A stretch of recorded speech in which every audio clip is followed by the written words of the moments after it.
Incubator মেশিনের সামনে আসলে কেন জানি খুব ভয় করে। গেছে মাসে হচ্ছে যে কাকাদের ইনকিউবেটরে হচ্ছে 50টা ডিম দিছিলাম কয়েলের, মাত্র 18টার মতো ফুটছে। এবার হচ্ছে আমরা এই ইনকিউবেটরটাতে হচ্ছে 60টা না 65টা যেন ডিম দিছিলাম। আজকে 23 দিন হয়ে যাচ্ছে, এখনও ফুটতেছে না। স্বাভাবিক হচ্ছে যে কোয়েলের ডিম 17 থেকে 18 দিনের মধ্যে বা 19 দিনের মধ্যে ফুটা শুরু হয়ে যায়, কিন্তু সেই জায়গায় 23 দিন হয়ে গেছে। ভাবা যায় কতটা টেনশন। খুব চিন্তায় আছি।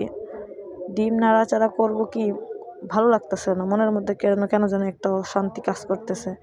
মনে হইতেছে যে হারে ডিমগুলো যদি নষ্ট হয়ে যায় কি করব।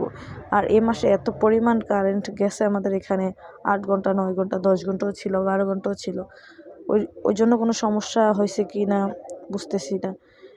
এই লাইটটা দিয়ে দেখার চেষ্টা করতেছি যে ডিমগুলো ফুটবে কি না, কিন্তু এই হাঁসের ডিমগুলো ফুটতে আরও সময় লাগবে।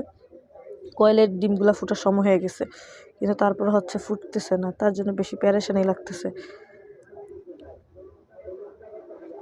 যদি আমি হচ্ছে যে 2020 সালে যখন কয়েলের ফার্ম করছিলাম, তখন ওই মেশিনটাতে একদম 16-17 দিনে সব, একদিনে ফুটা শুরু হয়েছে, একদিনেই শেষ হয়ে গেছে সব। কিন্তু এই মেশিনটাতে লেট হচ্ছে।